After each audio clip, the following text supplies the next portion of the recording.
Hi guys, welcome back to our channel TechTube. In today's video, I'm going to show you how to see analytics on TikTok PC. So, without further ado, let's jump right into the video. Firstly, log into your TikTok account. After that, what you want to do is click on this profile button which is on the top right corner of your screen and go to settings. After that, scroll down a little bit until you find business account. Turn it on by clicking this button.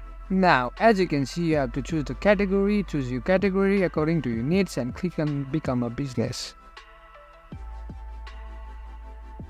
After clicking done, you'll see analytics right here. Click on overview and you'll see analytics of last 7 days, 28 days, 60 days and you can also edit it by custom.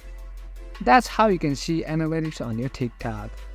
That's it for today guys. If you find this video helpful, then don't forget to give thumbs up, comments and feedbacks will be appreciated.